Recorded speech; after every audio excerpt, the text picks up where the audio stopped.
L'appel est arrivé alors que j'étais encore en uniforme. Madame, votre beau-père est là, il a une meuleuse industrielle, et pendant un instant, le monde est devenu très silencieux, non pas parce que j'avais peur, mais parce que j'attendais cette phrase exacte depuis des années.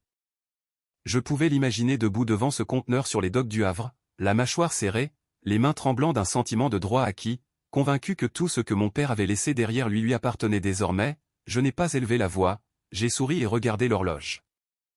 Laisse-le meuler Thomas, ai-je dit, il vient juste de déclencher le protocole de sécurité de 48 heures que mon père a établi, laissez un commentaire et dites-moi d'où vous écoutez et quelle heure il est pour vous en ce moment.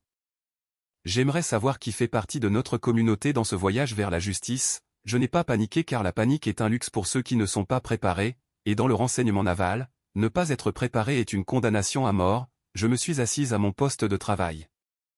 La lueur bleue de l'écran de qualité militaire se reflétant dans mes yeux, et j'ai entré la commande de dérogation. La plupart des gens pensent qu'un conteneur maritime n'est qu'une boîte en acier ondulé. Thierry pensait que suffisamment de friction et de chaleur lui donnerait accès aux 10 millions d'euros représentant le sang et la sueur de mon père. Il avait tort. Ce conteneur était une forteresse numérique et physique doublée d'un alliage renforcé à double couche qui pouvait résister à une brèche pendant des jours. Je savais ce que les gens chuchotaient, au Havre. Ils pensaient que j'étais la fille froide et distante qui avait laissé un prédateur entrer dans la vie de sa mère et piller le garde-manger familial. Ils voyaient mon silence pendant le mariage comme une reddition.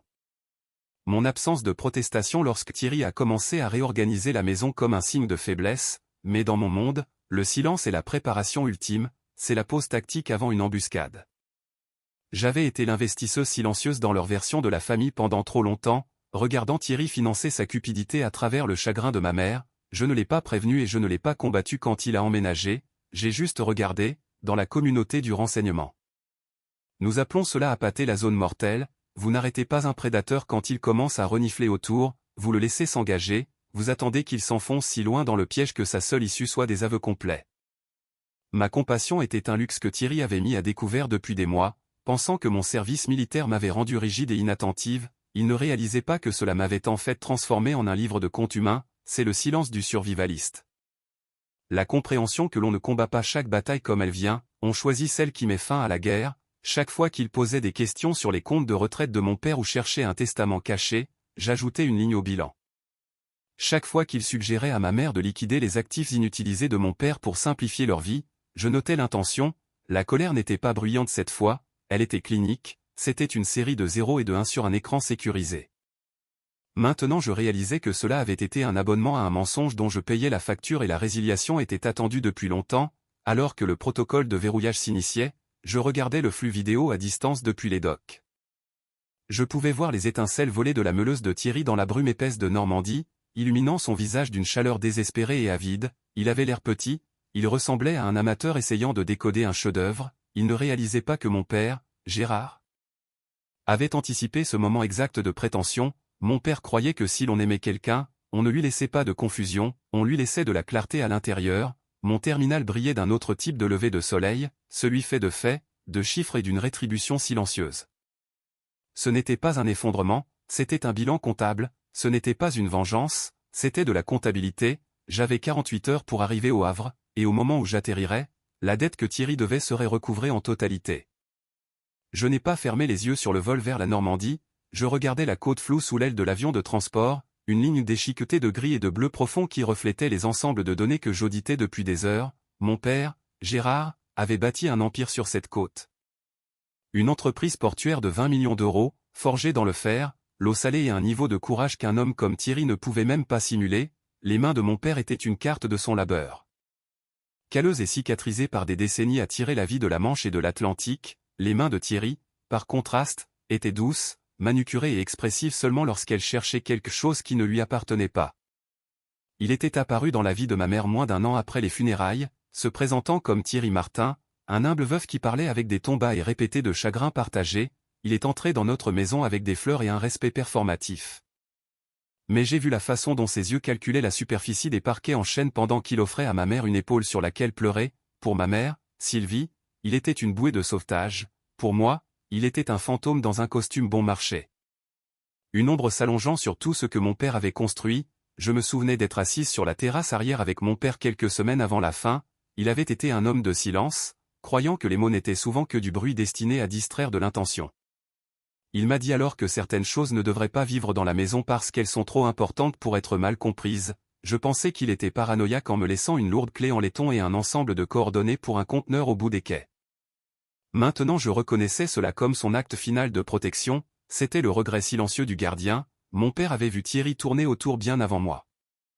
Il avait observé la façon dont cet homme regardait nos comptes et notre héritage alors que la lumière était encore dans les yeux de mon père. Il aurait pu l'arrêter alors, mais il a choisi une voie différente, il a laissé le conteneur comme un examen final. Un terrain d'entraînement tactique où je devrais apprendre à défendre la porte de la famille moi-même. Il savait que s'il me donnait juste de l'argent, Thierry finirait par trouver un moyen de tout siphonner, mais s'il me donnait un secret et une forteresse, je devrais devenir l'officier qu'il m'avait élevé à être. Thierry avait passé des mois à tisser un récit sur ma distance, disant à ma mère que mon temps dans le renseignement naval m'avait rendu secrète et difficile. Il recadrait l'héritage de mon père comme un fardeau qui devait être liquidé pour la tranquillité d'esprit de ma mère. Il pensait qu'il l'isolait, mais il me fournissait en fait une carte haute définition de sa cupidité. Chaque mensonge qu'il racontait était une ligne que j'archivais. Chaque manipulation était une dette qu'il ne savait pas qu'il accumulait. Les 10 millions d'euros dans ce conteneur représentaient le cœur liquide de l'empire de 20 millions d'euros de mon père, ce n'était pas juste un chiffre sur un bilan. C'était la manifestation physique de la prévoyance de mon père. Thierry pensait que la meuleuse était sa clé pour un paiement rapide, il ne comprenait pas qu'il ne s'introduisait pas dans une banque. Il s'introduisait dans un piège conçu par un homme qui avait passé toute sa vie à observer les marées. Mon père ne m'a pas laissé de confusion, il m'a laissé l'équité de la vérité, et il était temps pour l'audit final. Thierry était un professionnel, il n'est pas juste entré dans la vie de ma mère.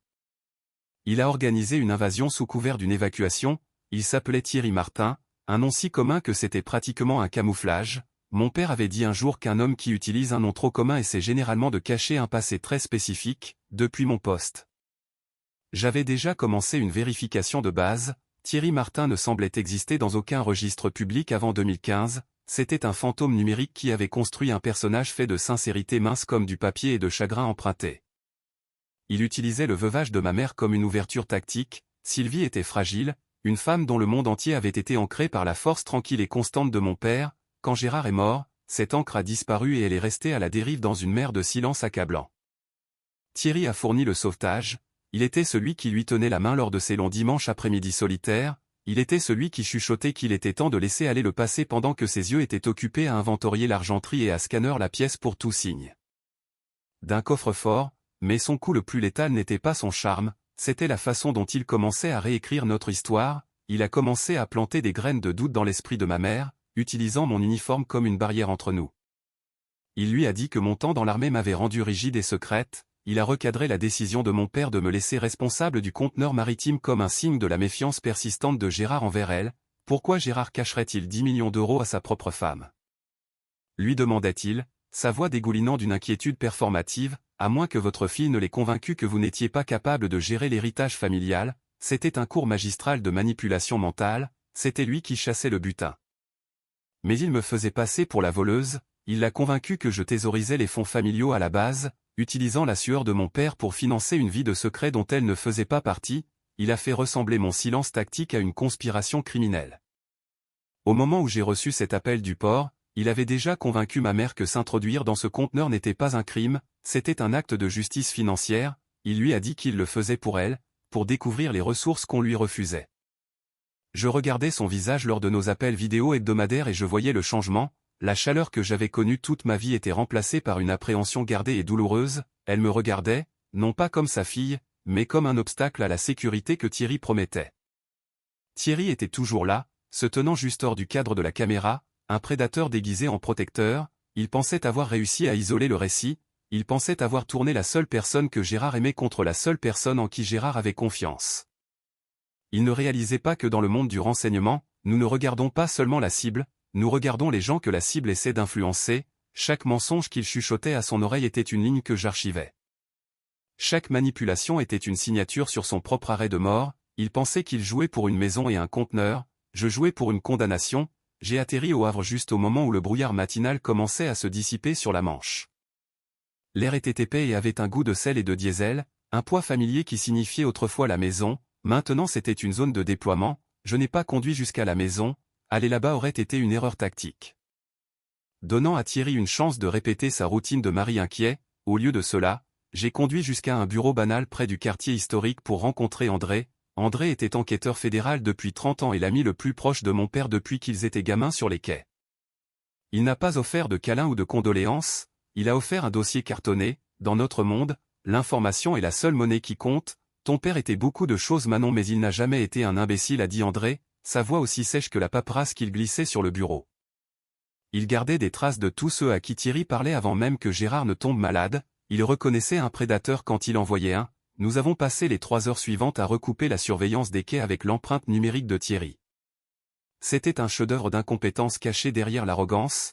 Thierry avait payé 2 dockers pour qu'il détourne le regard pendant qu'il tentait l'effraction. Soudoyer le personnel portuaire dans une zone de commerce maritime n'est pas une querelle de famille, c'est un délit fédéral. J'ai archivé les vidéos horodatées des remises d'argent liquide et les déclarations enregistrées du directeur. Ce n'était plus un différend familial, c'était une enquête criminelle active. Pendant qu'André préparait le rapport fédéral, j'ai initié la contre-attaque financière.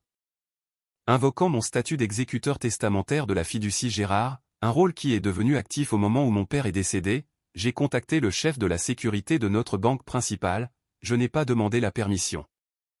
J'ai présenté les preuves de la tentative d'entrée forcée et de la fraude maritime en cours, je n'ai pas pleuré et je n'ai pas demandé pourquoi il l'avait fait, j'ai simplement ouvert mon ordinateur portable et j'ai commencé à cliquer sur restreindre, en 12 minutes.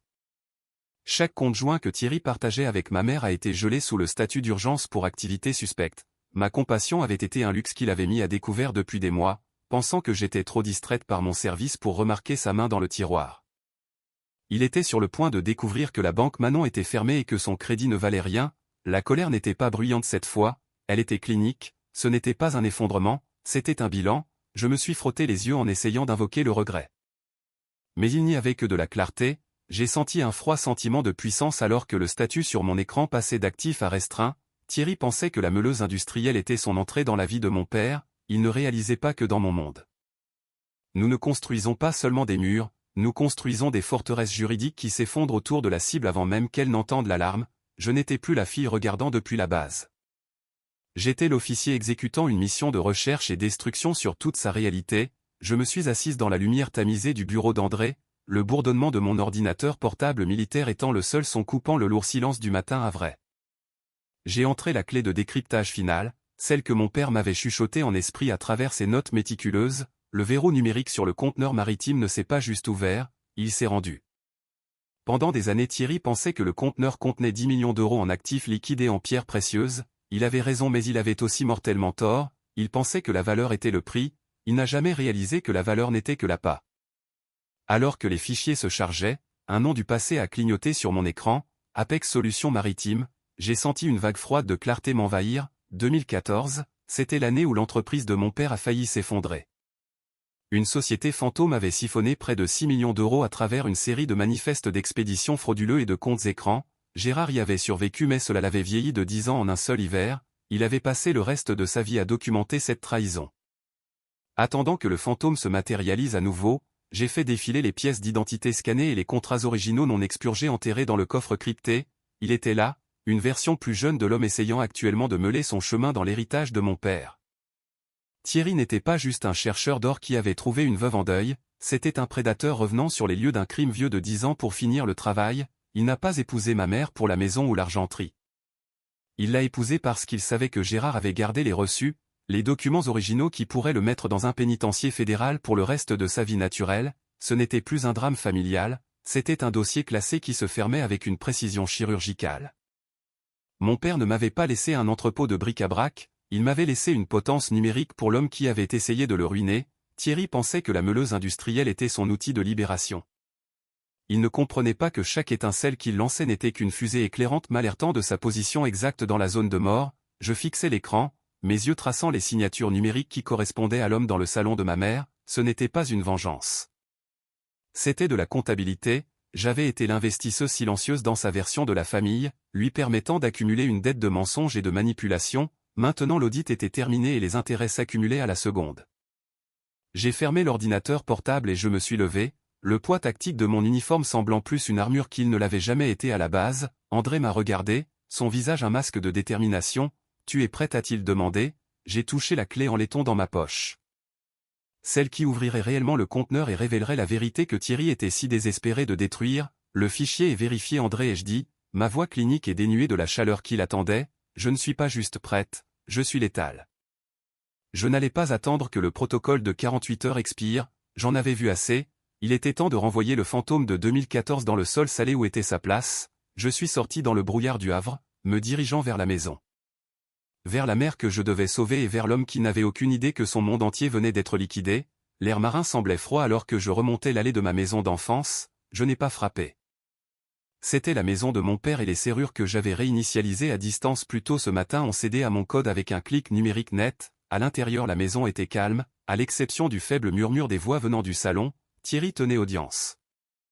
Un verre du whisky de 20 ans d'âge de mon père à la main, penché en arrière dans le fauteuil en cuir préféré de Gérard, ma mère Sylvie était assise en face de lui, ses yeux rouges et sa posture affaissée, « C'est pour le mieux Sylvie », disait Thierry, sa voix une imitation parfaite du réconfort. Une fois que nous aurons les actifs de ce conteneur nous pourrons quitter cette air salé, nous pourrons prendre un nouveau départ sans tout ce secret de niveau militaire qui nous retient, je suis entré dans la lumière du salon, j'ai peur que le nouveau départ vienne d'être annulé Thierry HD. Ma voix était clinique, une ligne sonore plate qui coupait sa sincérité répétée comme un scalpel, il a sursauté, le whisky débordant du bord du verre, la surprise sur son visage a duré exactement 3 secondes avant qu'il ne la masque avec un ricanement, Manon a-t-il dit en se levant. Tu fais une scène, c'est une affaire de famille et en tant que mari de ta mère j'ai le droit de gérer notre héritage, je n'ai pas répondu avec des mots, j'ai marché vers la table basse en acajou et j'ai posé ma tablette militaire, j'ai appuyé sur lecture, l'écran s'est allumé en haute résolution. C'était un flux 4K depuis les quais, il y avait Thierry, le visage déformé par la cupidité et la sueur, luttant avec une meuleuse industrielle contre l'acier renforcé du conteneur, l'audio était net. Le crissement du métal sur le métal et les jurons étouffés de Thierry alors qu'une alarme de sécurité qu'il ne pouvait pas voir commençait à clignoter, ma mère a halté, sa main volant à sa bouche alors qu'elle regardait son charmant mari agir comme un voleur ordinaire. Le visage de Thierry est passé de pâle à un violet contusionné profond, c'est une violation de la vie privée a-t-il sifflé, non je l'ai corrigé, c'est un crime fédéral dans une zone de commerce maritime, mais nous n'avons pas encore fini avec la comptabilité. J'ai jeté un lourd dossier cartonné sur la table à côté de la tablette, le logo Apex Solutions Maritimes était visible sur la première page, 2014 HD, l'année où tu as siphonné 6 millions d'euros à mon père, il a passé 10 ans à attendre que tu reviennes pour le reste. Il n'a pas laissé 10 millions d'euros dans ce conteneur parce qu'il les thésaurisait, il les a laissés comme appât pour l'homme qui a essayé de le ruiner, la suffisance de Thierry s'est évaporée, il a regardé le dossier puis la tablette puis la porte. C'était un prédateur qui venait de réaliser que les barreaux de la cage étaient déjà verrouillés, il a commencé à bouger, à parler, à supplier, mais j'ai brandi la lettre finale de Gérard, c'est pour toi maman ai-je dit en tendant l'enveloppe à Sylvie, papa savait. Il savait que tu serais seul et il savait qu'un homme comme Thierry utiliserait cette solitude comme une porte d'entrée, il ne voulait pas te contrôler, il voulait protéger ton droit de choisir la vérité, alors que ma mère ouvrait la lettre le bruit des sirènes a commencé à retentir dans l'allée. La police nationale soutenue par André et les autorités fédérales n'ont pas eu besoin de forcer l'entrée, j'avais déjà laissé la porte ouverte pour eux, ce n'était plus un drame familial, c'était une liquidation de chaque mensonge que Thierry n'avait jamais raconté. Le renversement de pouvoir était complet, il n'était pas le mari ou le protecteur, il était un intrus sur une fiducie que j'étais légalement tenu de défendre, il était une ligne comptable qui était sur le point d'être définitivement supprimée. La justice n'est pas toujours poétique mais au Havre elle avait un goût d'air salin et de clôture absolue, Thierry ou plutôt l'homme qui avait passé une décennie à se cacher de ses propres crimes n'a pas pu charmer son chemin hors d'un tribunal. Les preuves de 2014 conservées parfaitement dans ce conteneur de 10 millions d'euros étaient la signature finale sur sa condamnation, il a été poursuivi pour fraude interétatique, détournement de fonds à grande échelle et dommages à la propriété. La maison que Gérard a construite est redevenue calme, l'air salé de la manipulation a été dissipé, remplacé par le rythme constant et honnête des marées, ma mère Sylvie a enfin retrouvé sa voix, cela ne s'est pas fait du jour au lendemain, c'était une lente réclamation. Une réalisation que sa solitude n'était pas une faiblesse à exploiter pour les autres mais un espace qu'elle pouvait choisir de remplir avec sa propre force, nous avons ouvert le conteneur ensemble avec la clé que j'avais gardée si précieusement. À l'intérieur nous n'avons pas seulement trouvé des actifs, nous avons trouvé la présence de Gérard dans chaque dossier soigneusement étiqueté et chaque mot soigneusement choisi, je n'ai pas gardé cet argent pour une vie de luxe, ce n'était pas la mission, j'ai créé le fonds Héritage Gérard. C'est une fondation dédiée à fournir une formation technique maritime et des bourses pour les enfants des dockers qui ont soutenu mon père pendant 40 ans, c'est ma façon de m'assurer que son courage et sa vision survivent à la cupidité d'hommes comme Thierry. debout à l'extrémité des quais regardant le lever du soleil peindre l'Atlantique dans des nuances de cuivre et d'or, j'ai enfin senti le poids de mon uniforme s'alléger, la mission de la sentinelle silencieuse était terminée, cela m'amène à quelque chose d'important. Un message que je veux vous laisser, ceci est une lettre à ceux qui se sont toujours sentis comme des étrangers dans leur propre famille, celui qui se tient juste hors du cadre pendant que les autres prennent la lumière. Peut-être êtes-vous celui que tout le monde appelle difficile ou rigide parce que vous insistez pour avoir une voix et une limite, je veux que vous sachiez que votre silence n'est pas une reddition, c'est un sanctuaire, protéger votre paix n'est pas un acte d'égoïsme, c'est un acte d'honneur. Quand vous fixez une limite, vous ne fermez pas simplement une porte sur le comportement toxique de quelqu'un d'autre, vous ouvrez une porte vers votre propre avenir, vous méritez une vie qui n'est pas une série de compassion à découvert pour des gens qui refusent de voir votre valeur. Mon père m'a appris que la vérité n'a pas besoin d'un public pour être réelle, et la justice n'a pas besoin d'être bruyante pour être permanente, vous êtes le gardien de votre propre héritage, ne laissez personne avec un coupe-boulon vous dire le contraire. Le Havre est une ville de fantômes mais aujourd'hui en regardant l'eau je ne vois que de la clarté, je peux sentir le sourire de Gérard dans la brise, une confirmation silencieuse que les portes sont sécurisées, le livre de compte est équilibré, la comptabilité est faite.